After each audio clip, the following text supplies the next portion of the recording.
42 años. Es un número que da vértigo. 42 años de matrimonio, de buenos días, de noches compartidas. Y ahora, el silencio. Las 2 semanas desde el funeral de Roberto habían pasado en una neblina gris y espesa. Yo caminaba por el ático, nuestro hogar, durante los últimos 15 años, y todo me recordaba a él. El olor a su loción de afeitar aún flotaba en el baño. Su bata seguía colgada detrás de la puerta. Sus zapatos, un par de mocasines marrones gastados, seguían junto a la entrada.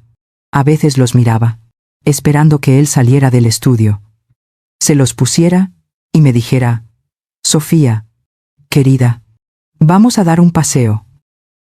Pero el estudio estaba en silencio. La casa estaba inmóvil, atrapada en el momento en que él respiró por última vez. Yo tenía 68 años y me sentía como un barco a la deriva, sin ancla y sin timón. Mi hijo, Javier, apenas me había dirigido la palabra. Estaba ocupado, decía. Ocupado con los arreglos, ocupado con el patrimonio. Hoy era el día que definiría el resto de mi vida. La lectura del testamento. Me puse el vestido de seda azul oscuro que Roberto solía decir que hacía juego con mis ojos. Hoy, mis ojos estaban hinchados, secos de tanto llorar. La oficina del abogado, el señor Menéndez, era exactamente como la recordaba de cuando firmamos los papeles de la hipoteca. Madera oscura, libros encuadernados en cuero que olían a cera y a papel viejo. El aire estaba cargado. Javier ya estaba allí. No estaba sentado. Estaba de pie junto a la enorme ventana, mirando el paseo de la Castellana, dándome la espalda. Llevaba uno de sus trajes grises hechos a medida, impecable, como siempre. Su zapato de cuero italiano golpeaba rítmicamente la alfombra persa. Impaciencia. «Mamá», dijo la palabra sin volverse. Sonó como una formalidad, un obstáculo en su mañana. «Javier, ¿cariño?». Se giró. Sus ojos, los mismos ojos oscuros de Roberto, me miraron con frialdad. No había rastro de duelo en ellos. Solo negocios. «Veamos si podemos terminar esto rápido. Tengo una reunión a las 11». El señor Menéndez entró, carraspeando. Era un hombre bajo y pulcro que parecía llevar el peso del mundo sobre sus hombros. «Sofía, Javier, gracias por venir en estas circunstancias tan difíciles». Roberto era un hombre meticuloso. Preparó esto hace algún tiempo. Nos sentamos en las sillas de cuero que crujieron bajo nuestro peso. El silencio era tan denso que costaba respirar. Menéndez abrió un sobre grueso con un abrecartas de plata.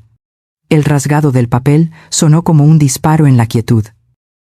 «Empezaré», dijo Menéndez, poniéndose sus gafas de lectura. Escuché mi nombre, el de Javier, jerga legal que iba y venía como el zumbido de un insecto. Mi mente vagaba. Recordé la primera vez que Roberto me llevó a bailar, cómo me había pisado el pie, y se había puesto tan rojo que pensé que iba a explotar. Por lo tanto, a mi hijo, Javier Martín Ochoa. La voz del abogado me trajo de vuelta. La atención de Javier era total. Se inclinó hacia adelante, sus manos juntas sobre la mesa de caoba. Dejo la totalidad del ático principal ubicado en Madrid, con todo su contenido y mobiliario. Adicionalmente, lego la totalidad de la cartera de inversiones principal, gestionada por el Banco Privado de Inversiones. Escuché a Javier soltar un largo suspiro, un sonido de pura satisfacción. Una pequeña sonrisa tiró de la comisura de sus labios. Sentí un alivio momentáneo. Bien. Javier estaba cuidado. Era nuestro único hijo. Roberto siempre había querido asegurarse de que Javier tuviera más de lo que nosotros tuvimos. Miré a mi hijo, esperando compartir una mirada, un recuerdo. Pero él estaba estudiando su copia del testamento, sus ojos escaneando las cifras. Y para mi amada esposa, Sofía Rojas. Mi corazón dio un vuelco. Amada esposa. Las lágrimas volvieron a picar en mis ojos. Dejo la propiedad ubicada en el polígono industrial de San Fernando. Número 14. El garaje. Y todos sus contenidos. Parpadeé. Las palabras flotaron en el aire. El garaje. Miré al señor Menéndez, esperando que continuara, que dijera que era una formalidad antes de leer sobre las cuentas. La casa de verano. Los ahorros de nuestra vida. Pero él dejó los papeles sobre la mesa. Eso es todo. El garaje. El viejo y polvoriento garaje donde Roberto había empezado a pasar tanto tiempo estos últimos 6 años, el lugar al que se refería como su proyecto, un lugar que yo no había visitado en más de una década. Asumí que estaba lleno de herramientas oxidadas y muebles rotos que se negaba a tirar. Un sonido agudo cortó el silencio. Un resoplido ahogado. Venía de Javier. Cuando lo miré, él se cubría la boca con la mano, pero sus hombros temblaban ligeramente. Estaba intentando no reírse. Sus ojos brillaban con algo que definitivamente no era dolor. Era triunfo. Era burla. El garaje, dijo Javier, su voz goteando una incredulidad fingida y cruel. Papá realmente tenía sentido del humor. Mamá. No pude responder. El aire había sido succionado de mis pulmones. El calor subió por mi cuello hasta mi cara. Bueno, dijo Javier, poniéndose de pie bruscamente y alisando la chaqueta de su traje. Supongo que eso es todo. Un ático para mí, un garaje para ti. Justo. Se rió abiertamente esta vez. Gracias, Menéndez. Envíe todos los papeles de transferencia a mi gestor. Salió de la oficina sin mirarme una sola vez. No sé cuánto tiempo me quedé sentada allí. El señor Menéndez me ofreció un vaso de agua. Mis manos temblaban tanto que apenas podía sostenerlo. Sofía, dijo suavemente, estoy seguro de que Roberto tenía sus razones. Aquí está la llave. Me entregó una sola llave de metal pesado, algo anticuada. Se sentía fría en mi palma sudorosa. El viaje de regreso al ático fue el más largo de mi vida. El taxista intentó charlar, pero yo solo asentía, mirando cómo las calles familiares de Madrid pasaban borrosas a través de mis lágrimas. 15 años. Había criado a Javier en esta casa. Había cuidado a Roberto en esta casa. Las paredes estaban cubiertas con el arte que habíamos coleccionado. Los muebles que habíamos elegido pieza por pieza en anticuarios. Cuando abrí la puerta, el olor a rosas frescas me golpeó. Javier había encargado flores, pero no eran para mí. Estaba en el teléfono, caminando por el salón. Su voz era fuerte, autoritaria. Sí. Quiero que los tasadores vengan mañana. Todo se va. Quiero un aspecto minimalista, moderno. Cemento pulido. Cristal. Me vio parada en la entrada. Puso los ojos en blanco y le susurró al teléfono. Te llamo luego. Mi madre está aquí. Colgó y se volvió hacia mí. Su cara, que una vez fue la cara de mi niño, era ahora la de un extraño. Una máscara de impaciencia. Mira, mamá, comenzó, frotándose la nuca como si yo fuera una molestia. Esto va a ser incómodo, pero necesito que hagas las maletas. Mi sangre se detuvo. Mi bolso se deslizó de mi hombro y cayó al suelo con un golpe sordo. ¿Qué? Necesito mi espacio, dijo, agitando la mano con desdén hacia el enorme salón. Voy a empezar una remodelación completa. Sacar todas estas antigüedades. Señaló con la barbilla la butaca de terciopelo verde junto a la chimenea. Mi butaca, donde me sentaba a leer cada noche. Donde Roberto me leía el periódico en voz alta los domingos. Javier. Mi voz era un susurro roto. Esta es mi casa. Es nuestro hogar. Técnicamente, dijo, y la forma en que pronunció esa palabra me hizo retroceder físicamente. Ya no lo es. Es mía. Papá fue muy claro. Y él te dejó el garaje. ¿Recuerdas? Puedes llevarte tus cosas allí. Pero, ¿a dónde iré esta noche? No tengo nada. No tengo dinero. Él suspiró. Un sonido largo, exasperado, como si yo fuera una niña tonta. Ese no es realmente mi problema, ¿verdad? Podrías haber sido más inteligente con papá. Siempre fuiste tan pasiva, tan dependiente. Roberto y yo construimos esto juntos. Durante 42 años. Tú no construiste nada, espetó. El veneno en su voz fue un golpe físico. Me tambaleé. Solo estabas ahí, gastando su dinero mientras él hacía todo el trabajo. Yo soy su hijo. Yo continúo su legado. Tú. Me miró de arriba abajo. Mi vestido azul. Mi pelo gris. Mis ojos hinchados. Tú solo eres una carga. Ahora, si me disculpas, tengo cosas que hacer. No puedes quedarte aquí. No quiero a una vieja inútil deprimiendo el lugar mientras empiezo mi nueva vida. Una vieja inútil. Las palabras colgaron en el aire, afiladas como cuchillas. Mi mano voló a mi boca, pero no salió ningún sonido. Sentí que el suelo de mármol se inclinaba bajo mis pies. Este era mi hijo, el niño al que le había curado las rodillas raspadas, el hombre que había sostenido mi mano en el funeral de su padre hacía solo 2 semanas. Aunque ahora me daba cuenta de que había sido solo para las apariencias. Quiero que te vayas esta noche, dijo él.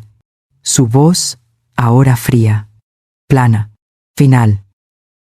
Javier, por favor, es tarde. Es mi cumpleaños mañana. Él parpadeó, como si acabara de recordar ese hecho irrelevante. Feliz cumpleaños. Hay hoteles. O puedes ir a tu garaje. Francamente, mamá, no me importa. Se dio la vuelta y se dirigió a su estudio, el estudio de Roberto. Cerró la puerta. El sonido del cerrojo al girar fue definitivo. Me quedé sola en el vestíbulo. El silencio ahora era diferente. No era el silencio del duelo. Era el silencio del abandono total. Miré el retrato de Roberto que colgaba sobre la chimenea.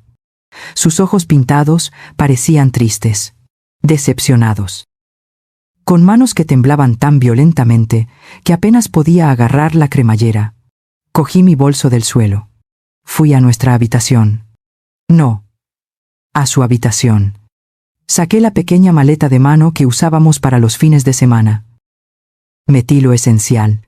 Mi cepillo de dientes. Un camisón. Un cambio de ropa. Los medicamentos para mi presión arterial. Miré el joyero que Roberto me regaló. Lo dejé. Miré las fotos en la mesita de noche. Las dejé. No podía soportar llevarme nada. Cada objeto se sentía contaminado. El portero del edificio, Miguel, que me conocía desde hacía 15 años, me miró con confusión cuando salí del ascensor con la maleta. Se va de viaje. Señora Sofía. ¡Qué repentino! Algo así. Miguel, ¿puede llamarme un taxi? Por favor.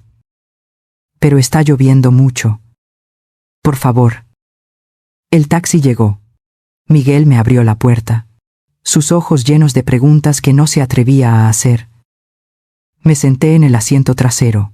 El conductor, un hombre joven, me miró por el espejo retrovisor. ¿A dónde? Señora. Tragué el nudo en mi garganta. Saqué la llave de metal frío de mi bolsillo. La dirección estaba en la etiqueta de latón. Al polígono industrial de San Fernando. Número 14. El taxista frunció el ceño. ¿Está segura?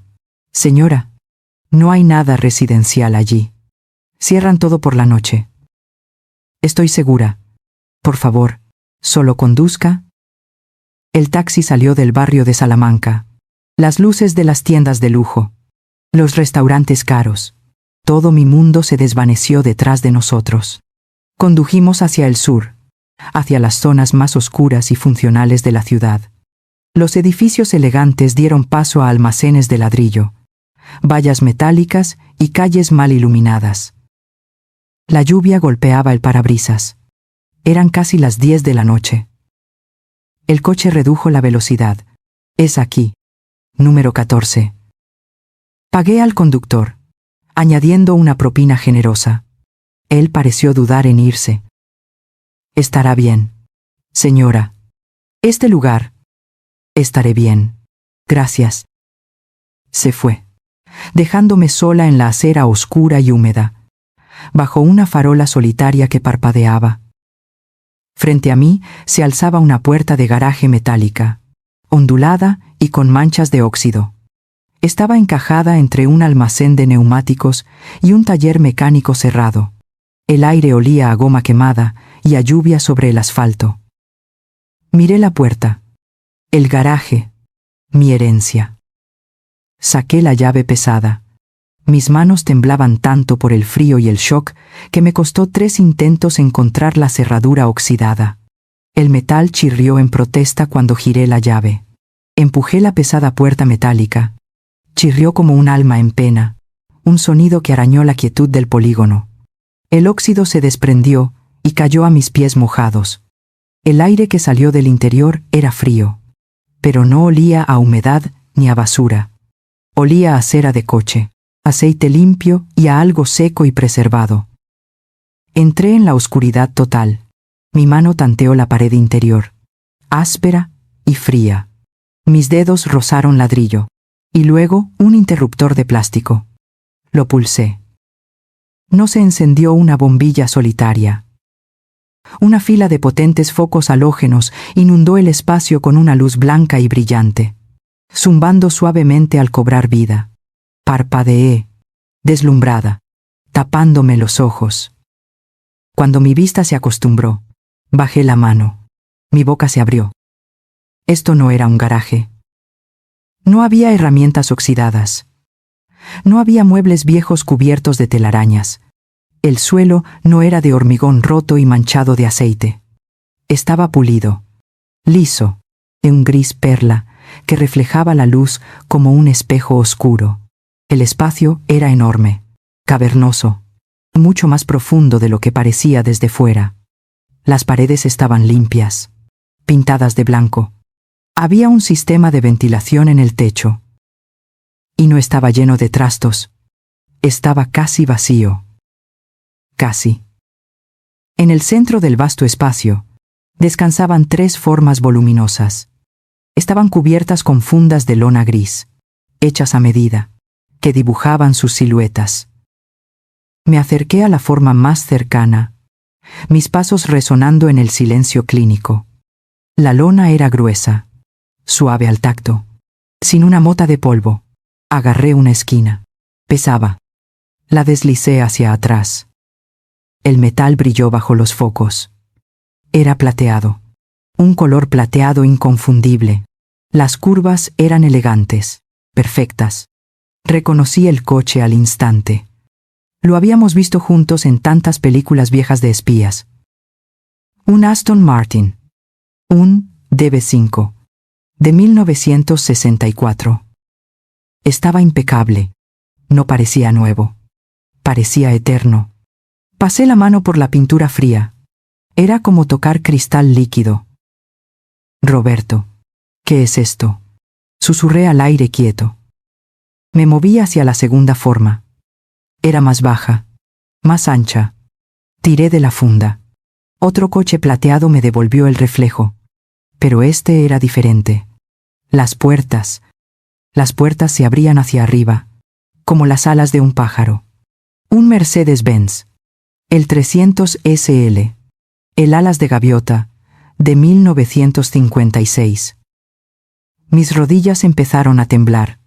Esto no era un hobby. Esto era una colección.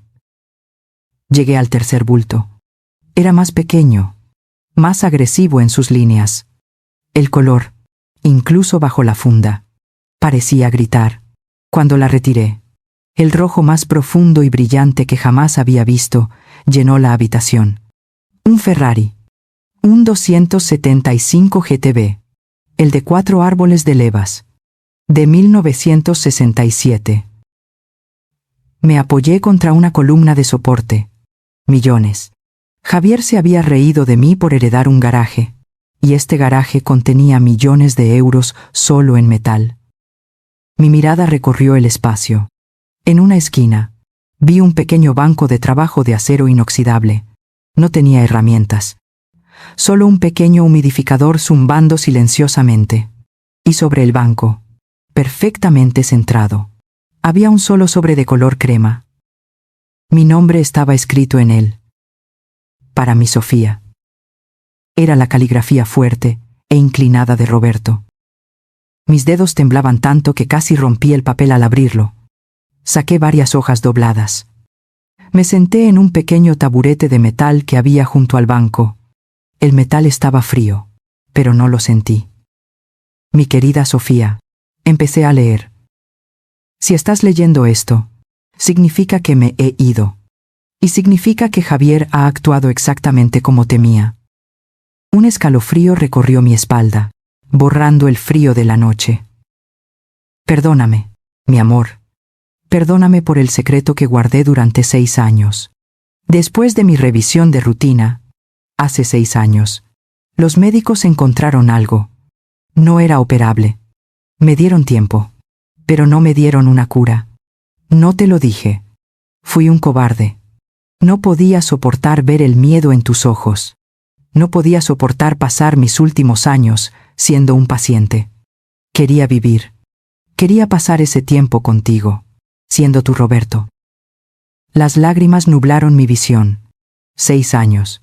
Sus viajes de negocios más frecuentes. Las tardes que pasaba en su proyecto. Aquí. Todo era mentira. No una mentira. Era una preparación. Seguí leyendo. Vi el cambio en Javier. Lo vi hace mucho tiempo. El dinero que gané, y que pensamos que le daría seguridad, solo le dio derecho. Vi cómo te miraba, como si fueras una empleada, como si fueras prescindible. Y supe que el día que yo faltara, él te devoraría. La palabra inútil resonó en mis oídos. Roberto lo sabía. Lo había visto venir. Así que hice un plan. El ático. Las acciones principales son bienes superficiales. Tienen un valor obvio. Se los dejé a él a propósito. Era una prueba. Sofía. Una prueba final de su carácter. Una prueba que, si estás leyendo esto en este garaje, él ha fallado miserablemente. Este lugar, continuaba la carta, es mi verdadera herencia. No es un garaje. Es una instalación de conservación climatizada. Gasté una fortuna en aislarla, en instalar el control de humedad y la seguridad. ¿Y los coches? Bueno, siempre supe que tenías buen gusto. Pero los coches son solo el principio. Mira detrás del calendario de herramientas en la pared del fondo. Levanté la vista. Efectivamente, en la pared del fondo, había un calendario de taller barato, que mostraba un coche de carreras de los años 70. Me acerqué.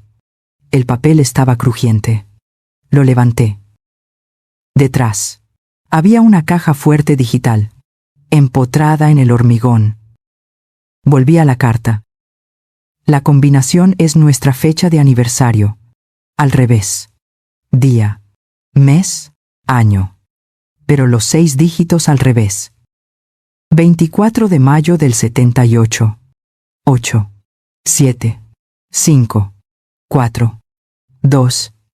Giré la rueda. Oí el clic. La pesada puerta se abrió. Dentro no había dinero. Había carpetas. 3 carpetas gruesas. Las saqué y las llevé al banco de trabajo. La primera estaba etiquetada. Bilbao. Propiedad comercial. La abrí. Escrituras. Contratos de arrendamiento. Un edificio de oficinas entero cerca del museo. La segunda. Valencia. Apartamentos. Decenas de unidades. Estados de cuenta bancarios que mostraban ingresos por alquileres. La tercera. La Rioja. Viñedo. Mi corazón se detuvo. Un viñedo. Roberto odiaba el campo. Abrí la carpeta. Fotos de hileras de vides, una pequeña casa de piedra y un acuerdo de gestión con una bodega muy prestigiosa. Todo esto. Leí en la última página de la carta. Y los coches. No formaban parte de nuestro patrimonio principal. Usé el dinero que heredé de mi propio padre. El dinero que gané antes de que naciéramos Javier. Y lo transferí todo hace 6 años a un fideicomiso en vida. El fideicomiso se disolvió en el momento de mi muerte. Y su único beneficiario, por encima de cualquier testamento o impugnación, eres tú. El ático era nuestro. Sofía. Pero esto es tuyo. Intocable. Protegido de la codicia que yo vi venir. Lo que Javier heredó es una fracción de lo que hay aquí. Dejé caer la carta. El silencio del garaje era absoluto. Javier me había echado. Me había llamado vieja inútil. Me había desterrado a un garaje polvoriento como si fuera basura. Y todo el tiempo. Mi marido, mi Roberto, había estado moviendo hilos desde el pasado, protegiéndome. Había predicho la crueldad de su propio hijo. Había visto mi humillación antes de que ocurriera. Y no me había dejado un garaje. Me había dejado una fortaleza, un arsenal. Miré los coches, brillando como 3 guardianes enjollados. Miré las escrituras de propiedades que valían más que el ático por el que Javier me había echado. Me di cuenta de que era la medianoche. Era mi cumpleaños. Me senté en el taburete, rodeada de millones de euros en activos secretos, con la carta de mi marido muerto en mi regazo tembloroso. Las lágrimas que caían ahora no eran de tristeza, eran de una claridad aterradora. Roberto no me había abandonado, me había armado. Mis dedos se aferraban a la carta de Roberto. El papel estaba frío, pero mis manos ardían. Mi cumpleaños. Estaba sentada en un garaje secreto, rodeada de coches que valían una fortuna, y era mi cumpleaños. Y estaba sola. Pero la carta, Roberto no me habría dejado aquí sin un plan completo. Era un hombre meticuloso. Miré a mi alrededor, no como una víctima, sino como la dueña. Las luces brillantes iluminaban cada esquina. Y allí, al fondo, más allá del Ferrari rojo, vi algo que había pasado por alto. No era una pared sólida. Había una puerta. Una puerta normal, de madera oscura, que parecía completamente fuera de lugar en ese entorno industrial. Me levanté. Mis rodillas seguían débiles, pero mis pasos eran firmes. No tenía pomo. Solo una pequeña placa metálica. La llave. La misma llave pesada que abrió la puerta del garaje. La introduje en la cerradura de la puerta de madera. Giró suavemente, sin el chirrido oxidado de la entrada. Empujé la puerta. El aire era cálido. Encendí la luz. No era un almacén. Era una pequeña oficina, pero más que eso, era un estudio, un refugio. Había un escritorio de roble, una silla de cuero cómoda. En la pared, un teléfono fijo, de línea. Junto a él, un pequeño frigorífico zumbaba silenciosamente. En un rincón, un sofá que, al mirarlo de cerca, vi que era un sofá cama. Y al fondo, otra puerta. La abrí. Un baño. Pequeño, pero impecable. Ducha. Lavabo. Toallas limpias dobladas en un estante. Volví al frigorífico. Lo abrí. Había botellas de agua, zumo de naranja y un paquete sellado de queso y jamón. Roberto. Había pensado en todo. Había sabido que Javier me echaría esa misma noche. Había preparado un lugar para que su vieja inútil pasara la noche. Me derrumbé en la silla de cuero. El shock era tan profundo que era como estar bajo el agua. No lloré. Ya no. Simplemente respiré el aire limpio del refugio que mi marido me había construido desde la tumba. Pasé allí la noche. Dormí en el sofá cama, entre sábanas que olían a algodón fresco. Un sueño pesado e intermitente, interrumpido por el rugido silencioso de los coches en la habitación de al lado. A la mañana siguiente, en mi cumpleaños número 69, me desperté en una oficina secreta dentro de un garaje multimillonario. En la carta, en la última página, había un nombre y un número. Marcos Herrera, mi asesor. Él te estaba esperando. Confía en él. Me senté en el escritorio. Marqué el número en el teléfono fijo. Sonó 2 veces. Herrera. La voz era seca, profesional. Mi nombre es Sofía Rojas. Soy la esposa de Roberto Martín. Hubo una pausa. Pude oír el sonido de una silla al moverse. Un cambio de postura. Señora Sofía, buenos días. Y feliz cumpleaños. Mi aliento se atascó. Usted lo sabía. Esperaba su llamada. Roberto. Lamento profundamente su pérdida. Fue un hombre extraordinario. Y muy previsor. ¿Está usted cómoda? ¿Ha encontrado las instalaciones? Sí. Estoy en Nado Compleiro. El garaje. Acabo de encontrar la oficina. Bien, dijo Marcos. Roberto me dejó instrucciones muy claras. Lo primero es asegurarla a usted. Lo segundo es confirmar el valor de los activos. Los coches, dije, mirando a través de la puerta abierta hacia el Aston Martin. Sí. Yo ayudé a Roberto a adquirirlos. El Ferrari es el más valioso, especialmente con su historial de carreras. En conjunto, señora, está usted mirando una colección que supera los 20 millones de euros en una subasta conservadora. Cerré los ojos. 20 millones. Javier me había echado por un ático que valía quizás 5. ¿Y las propiedades? Continué. Mi voz apenas un susurro. El fideicomiso está totalmente transferido a su nombre desde el momento del fallecimiento de Roberto. Los ingresos por alquileres de Bilbao y Valencia están siendo redirigidos a una nueva cuenta bancaria privada a su nombre. El viñedo en La Rioja es más un proyecto de pasión, pero también genera beneficios sustanciales. Usted no es solo solvente, señora Sofía. Usted es extremadamente rica.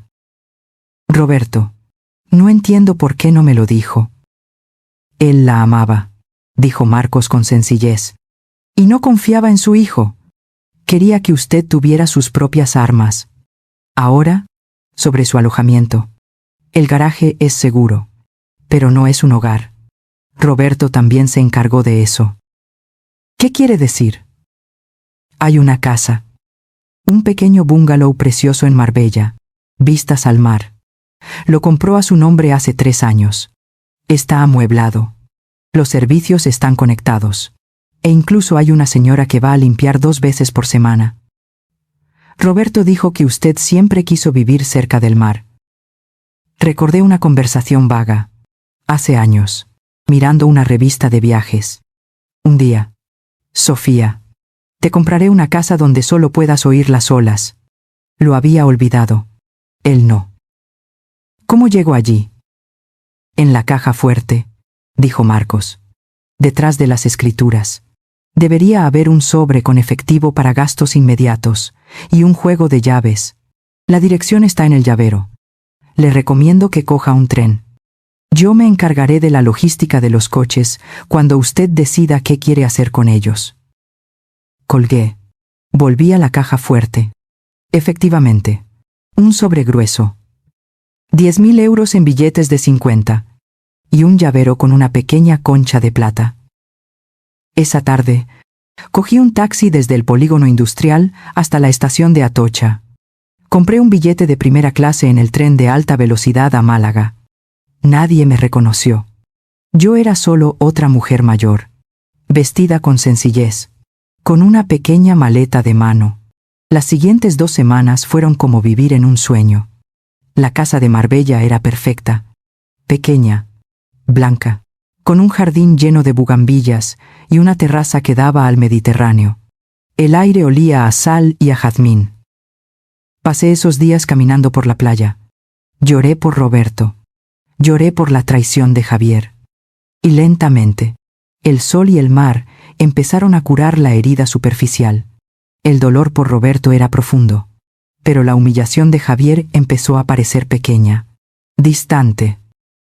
Marcos Herrera me llamaba cada 2 días. Me explicó mis finanzas. Me envió los papeles para firmar, activando mis nuevas cuentas. Yo, Sofía Rojas, la vieja inútil, estaba aprendiendo a gestionar un imperio. Mientras tanto, en Madrid, Javier había empezado a sospechar. Me imaginaba que había ido al banco, radiante de confianza, solo para descubrir que la cartera principal era sustancial. Sí, pero no lo suficiente para el estilo de vida que planeaba. Y lo más importante, se habría dado cuenta de que yo había desaparecido. Habría llamado a los hoteles. No estaba. Habría llamado a mis pocas amigas. No sabían nada. El portero, Miguel, solo le habría dicho que cogí un taxi. Y entonces, habría contratado a alguien, un investigador privado, porque Javier no podía soportar no tener el control. Estaba sentada en mi terraza una tarde soleada, la tercera semana después del funeral. Sostenía una taza de té de menta. El sol calentaba mi cara. Oí el sonido de un coche caro deteniéndose bruscamente frente a la casa. Segundos después, el timbre sonó. No una vez, varias veces, con insistencia, con rabia. Mi corazón dio un salto, pero luego se calmó. Lo sabía. Había llegado el momento. Caminé lentamente hacia la puerta. Abrí. Javier estaba allí. No llevaba traje. Llevaba pantalones caros y un polo, pero estaba sudado. Sus ojos estaban inyectados en sangre. Su pelo, normalmente perfecto, estaba revuelto. Había conducido rápido y lejos. Me miró.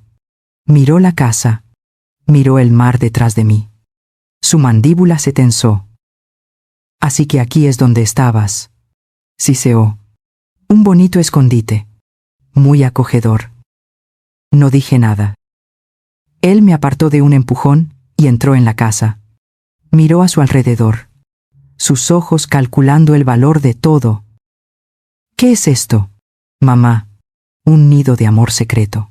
Papá te compró esto a mis espaldas. Tu padre me compró esto. Sí, dije, mi voz tranquila. ¿Y qué más? Exigió. He estado en los bancos. Las cuentas no cuadran. Faltan cosas. Falta dinero. Ah, sí. No juegues conmigo, gritó. Y por primera vez, no vi rabia en él. Vi pánico. Sus manos temblaban. Lo acusé de ocultar activos. Acusé al abogado Menéndez. Amenacé con una auditoría. Y él solo sonrió. Me dijo que le preguntara a mi madre. Se acercó a mí. Su cara a centímetros de la mía. El olor a sudor agrio y a colonia cara era abrumador. ¿Dónde está, mamá? ¿Dónde escondió papá el dinero? Tú lo sabes. No escondió nada, Javier. Mentirosa. Rugió. El ático. La remodelación. ¿Sabes cuánto cuesta el mármol italiano? Los contratistas me están desangrando. Las inversiones que me dejó están bloqueadas en fondos de alto riesgo.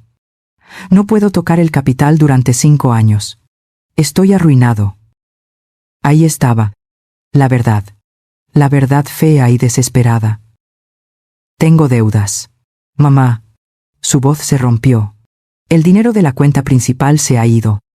Lo usé para pagar los anticipos de la obra. Estoy en problemas. Me miró. El niño perdido. El matón asustado. Tú tienes el dinero. Papá te lo dio. ¿Verdad? Nos engañó a los dos. Se rió de nosotros. Me di la vuelta y fui a mi bolso, que estaba sobre una mesa de mimbre. Saqué algo. Unas hojas de papel dobladas. La carta original de Roberto. la que había guardado conmigo. Regresé y se la tendí. Tu padre no nos engañó a los dos. Javier, te engañó a ti.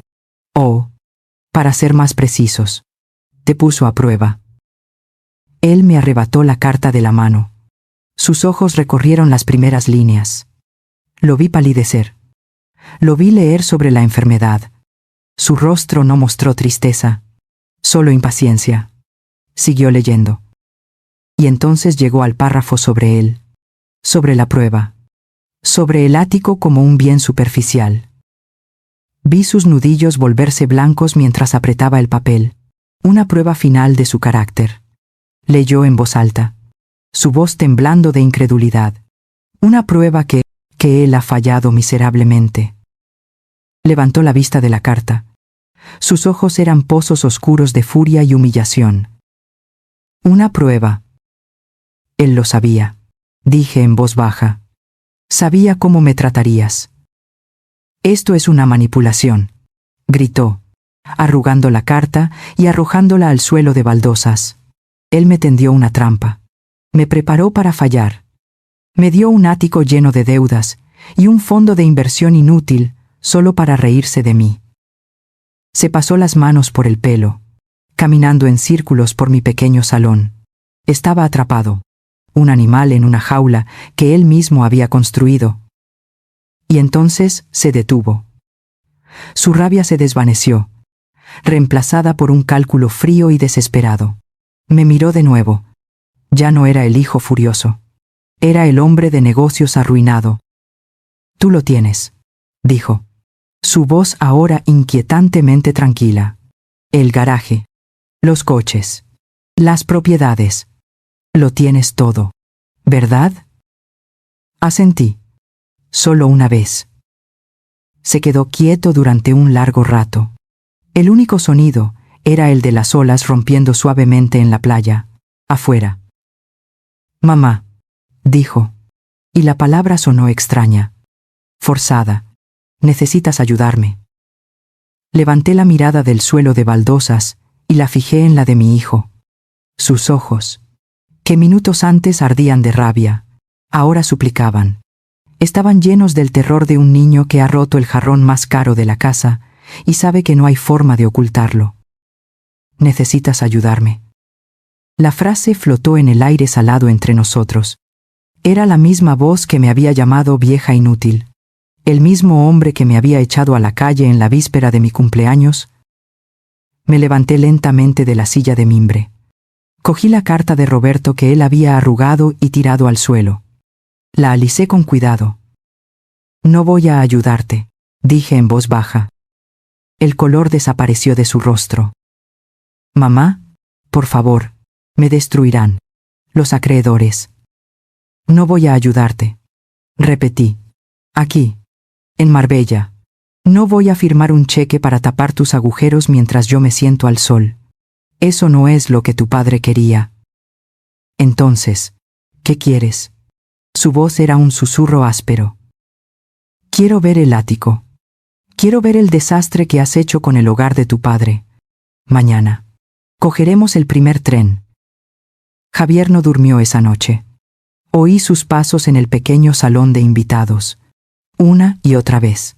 Como un animal enjaulado. Yo dormí profundamente. Por primera vez, en meses. El sonido de las olas era lo único en mi mente. El viaje de regreso a Madrid fue silencioso. Él miraba por la ventana del tren. La mandíbula tan apretada que parecía que iba a romperse los dientes. Yo leía un libro. Cuando llegamos a Atocha, cogimos un taxi al ático. La ironía era casi palpable. Miguel, el portero, nos vio entrar en el vestíbulo. Sus ojos se abrieron de par en par al verme. Asintió con la cabeza, una mirada de profundo alivio, pero no dijo nada. Javier mantuvo la cabeza gacha. Subimos en el ascensor, el mismo ascensor del que había salido, derrotada, semanas atrás. Ahora, yo sostenía la llave del Aston Martin en mi bolsillo. Javier solo sostenía las llaves de un apartamento que ya no podía pagar. La puerta del ático se abrió. El olor. El olor a polvo de yeso y a madera cortada era tan espeso que me hizo toser. Entré. El caos era absoluto. Javier había dicho que quería un aspecto minimalista. Había conseguido la demolición. Faltaban paredes. El suelo de mármol que Roberto había importado de Italia estaba cubierto de escombros, plásticos y herramientas eléctricas abandonadas. Había cables colgando del techo como enredaderas muertas. La gran chimenea donde nos sentábamos, mi butaca de terciopelo verde, había desaparecido, probablemente vendida por unos pocos euros. Se podía ver directamente desde la entrada hasta los dormitorios. No había privacidad. No había hogar. Solo un proyecto fallido. Un monumento a la arrogancia. Javier se quedó en la entrada, incapaz de moverse. Yo caminé a través de los escombros. Fui a lo que quedaba de la cocina. Las encimeras de granito habían sido arrancadas. Los electrodomésticos de acero inoxidable, nuevos, estaban cubiertos de una fina capa de polvo de cemento. Los contratistas, dijo Javier en voz baja, hablando a mi espalda, dejaron de trabajar hace una semana. Cuando el segundo cheque fue devuelto, me di la vuelta. El sol de la tarde entraba a raudales por los enormes ventanales, iluminando las partículas de polvo que bailaban en el aire. Parecía una zona de guerra. Puedo ayudarte, Javier, dije. Mi voz sonó clara y fuerte en el espacio vacío. Él cerró los ojos, inundado de alivio. Pero, continué, esto no es un rescate. Es una rendición.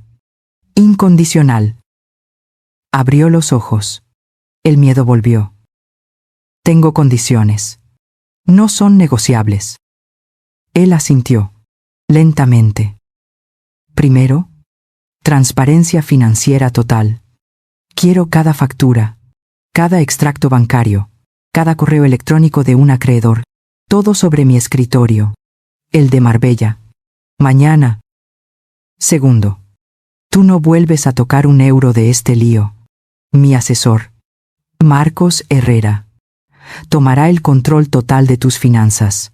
Él liquidará lo que sea necesario para pagar tus deudas, incluyendo este desastre. La idea de vender el ático lo golpeó. Mamá, no, es mío. Es un agujero de deuda. Es tuyo si quieres declararte en bancarrota. Si quieres mi ayuda, es de Marcos. Él tragó saliva y asintió. Tercero, vas a conseguir ayuda profesional. Vas a ir a terapia. 2 veces por semana. Tienes que hablar con alguien sobre tu relación con el dinero, tu codicia y la forma en que tratas a la gente. No estoy loco, espetó. No he dicho que lo estés. Dije que necesitas ayuda. Tu padre vio este comportamiento. Yo lo he sufrido. No se arreglará solo. O vas, o te las arreglas solo. Y cuarto, dije, dando un paso hacia él, vas a cambiar la forma en que me hablas, la forma en que me tratas. La vieja inútil se ha ido. Ahora vas a tratar con Sofía. Javier me miró. Su rostro pasó de la desesperación a la ira, y luego a la humillación absoluta. Vender su ático, entregar su dinero a un extraño, ir a un psiquiatra, era un precio muy alto por su arrogancia. Miró alrededor del ático destruido. Miró los cables colgando. Miró el polvo. Pude oír la vibración de su teléfono en el bolsillo. Otro acreedor. Se desplomó. No físicamente, sino por dentro. Sus hombros cayeron. Está bien, susurró. Sí, lo haré. Todo. Los meses que siguieron fueron como desmantelar un edificio piedra a piedra. Marcos Herrera fue tan eficiente como un cirujano. Vendió el ático tal como estaba, en una venta rápida a un promotor inmobiliario. El precio fue bajo, pero cubrió la mayor parte de las deudas de la remodelación y las inversiones fallidas de Javier. Javier se mudó a un pequeño apartamento de alquiler cerca de su antigua escuela. Odiaba cada segundo. Cumplió mis condiciones. Me llegaban los informes del terapeuta, confirmando su asistencia. Nuestras llamadas telefónicas eran breves, tensas. Estaba enfadado, pero lo estaba haciendo. Un día, 6 meses después de esa reunión en el ático, Javier me llamó. Mamá, estoy en Marbella. ¿Puedo pasar a verte? Su voz era diferente, más tranquila, menos arrogante. Claro, Javier, la puerta está abierta. Llegó 1 hora después. Se veía más delgado. Llevaba ropa sencilla. En sus manos, sostenía una pequeña caja de madera pulida. Nos sentamos en la terraza. El sol de la tarde teñía el mar de color naranja. He estado limpiando mis cosas, dijo. No, sin mirarme. El apartamento de alquiler es pequeño. Tuve que vaciar el trastero que papá y tú teníais.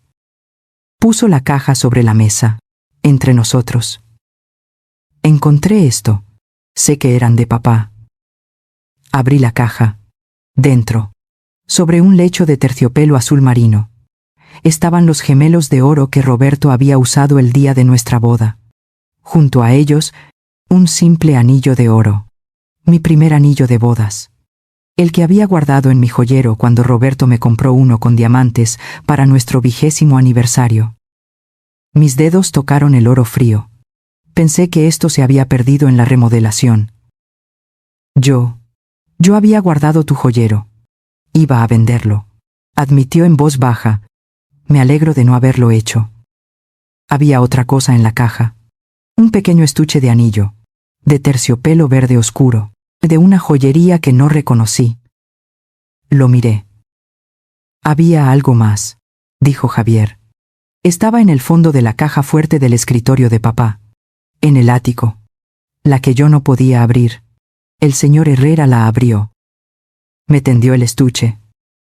Lo abrí. Dentro, un anillo de eternidad. Una banda completa de esmeraldas brillantes, del verde más profundo. Mis manos temblaron. Había una nota, dijo Javier, su voz quebrándose. Decía, para mi Sofía, por 45 años maravillosos. Papá lo encargó hace 8 meses. Estaba planeando vuestro próximo aniversario. Las lágrimas que pensé que se habían secado volvieron a brotar. Roberto, sabiendo que se estaba muriendo, seguía planeando nuestro futuro. Seguía comprándome regalos. Javier estaba llorando, abiertamente. Lágrimas silenciosas de vergüenza y comprensión. Él te amaba tanto, mamá. Y yo solo vi el dinero. Yo solo vi las cosas. Me deslicé el anillo de esmeraldas en el dedo. Encajaba perfectamente. Miré a mi hijo, el hombre que me había herido tan profundamente. Tu padre también te amaba, Javier. Por eso te puso a prueba. Esperaba que fracasaras para que pudieras aprender. El dinero era solo la herramienta. Javier encontró un nuevo trabajo. Empezó desde abajo en una pequeña empresa que construía viviendas de bajo coste. Estaba usando sus manos, aprendiendo el negocio desde los cimientos. Yo tomé mis propias decisiones. Con la ayuda de Marcos, vendimos el Mercedes Gullwing y el Ferrari en una subasta en Suiza. Los coleccionistas enloquecieron. Las cifras eran astronómicas. Decidí quedarme con el Aston Martin. Lo envié a Marbella. A veces, lo conduzco por la carretera de la costa, con las ventanas bajadas, sintiendo el sol. Roberto habría querido eso. Con el dinero de la venta, establecí 2 fondos. El primero, un fondo de educación financiera para jóvenes, para enseñarles el peligro de la codicia y el valor del trabajo duro. El segundo, un fideicomiso, para mis futuros nietos. Javier y yo nos vemos a menudo. Cenamos en mi terraza. Hablamos. De verdad. Hablamos. Me cuenta sobre sus proyectos. Los problemas con el cemento. La satisfacción de entregar llaves a una familia joven. Nuestra relación no es la que era, es mejor. Está construida sobre la verdad dolorosa, sobre las ruinas de un ático y el amor guardado en un garaje. Roberto se había ido, pero su plan final nos había salvado a los dos. Si esta historia de segundas oportunidades y justicia oculta te ha llegado al corazón, házmelo saber en los comentarios. ¿Qué parte del plan de Roberto te sorprendió más? Dale a me gusta, suscríbete y comparte esto con alguien que necesite un recordatorio de que la vida siempre da la vuelta. Traemos nuevas historias cada día, y tu apoyo es lo que mantiene viva a esta comunidad. Gracias por escuchar.